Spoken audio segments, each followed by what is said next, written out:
There's a whole fleet of them. Look on the SA. My gosh. These 3 videos, released by the Department of Defense, have changed the way many people see what we can't explain. The moment you mention UFO, immediately what comes to mind are little green men, tinfoil hats. That's not at all what we're dealing with.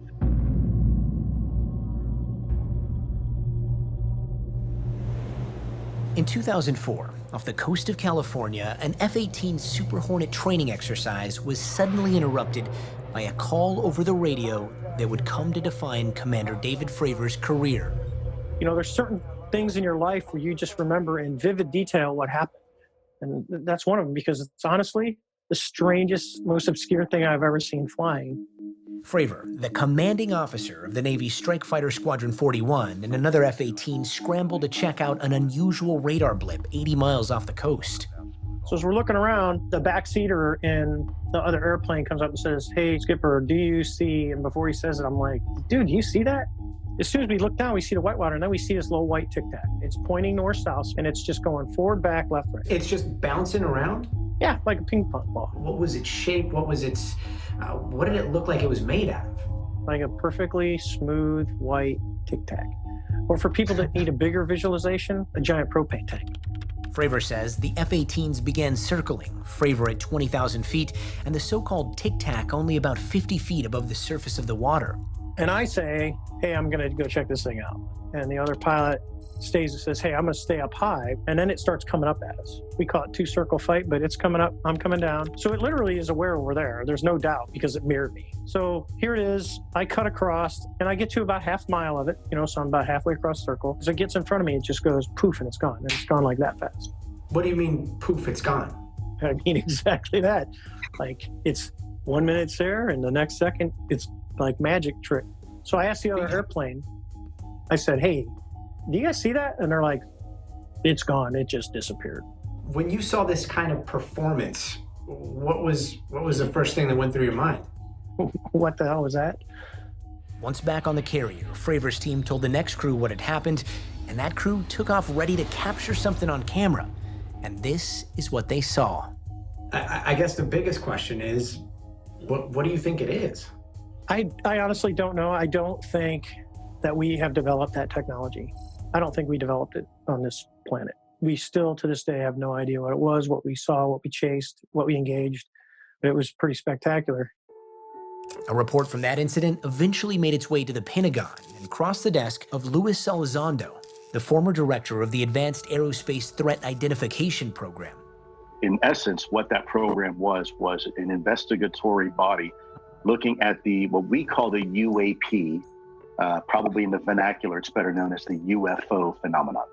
The bottom line here is that over the past several decades, we in the Department of Defense and the intelligence community have been noticing things in our airspace that don't have wings, they don't have cockpits, they don't have even an obvious sign of propulsion like an engine, and yet still they're able to defy the natural effects of Earth's gravity.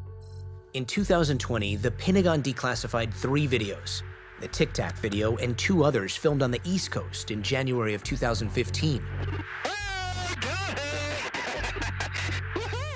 Other countries have made similar public disclosures. Also in 2004, the Mexican Air Force confirmed this video was shot by one of their pilots near the coast of Baja California. 1, 2, 3, 4, 5, 6, 7, 8 en la pantalla. In 2014, the helicopter from the Chilean Navy locked onto an unidentified object emitting what appeared to be some sort of gas or vapor. Both governments have said they investigated but couldn't determine what the objects were. If there is a foreign adversary, let's say Russian or China or anybody else, who happens to have this technology and they've had it for decades, and we in the United States have somehow been strategically leapfrogged in our technology, we've got a big problem on our hands. Officially, the clause attached to December's COVID-19 relief bill, added by the Senate Intelligence Committee, calls for the military and FBI to brief committee members on what they know about UAPs within 180 days of the bill's passing. The kind of top-level briefings Elizondo says he's given before. The 3 options are, is it our technology? Is it foreign adversarial technology or someone else's technology? Or is it something completely different? We're 99% sure it's not foreign adversarial technology. So that only leaves really one other option. It's someone or something else. Are these 3 videos the only videos that you know of that the United States government has that shows unidentified aerial phenomena? No, absolutely not. These are probably some of the least compelling videos. Some cases, we've seen these things 50 feet away from the cockpit. And when you're talking about something that is 50 feet away, I mean, what could they tell from being 50 feet away? With all due respect, Gadi, I no longer work for the United States government in that capacity. So I want to be clear that I don't want to speak on behalf of the U.S. government. And I also want to give the government time to do what it needs to do regarding this data. Look, I'm not a UFO guy. My background, I'm a former counterintelligence special agent. I was asked to do a job, which I did. However, it was my understanding and the conclusions that I came to, and by the way, every other person in the program unanimously came to the realization that these things are indeed real.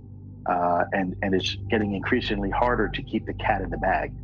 Do you ever think that you're going to see something like that again in your lifetime?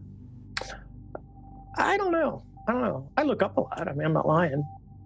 On a clear night, you just look up and wonder, and I'll wander for the rest of my life. I think everyone does.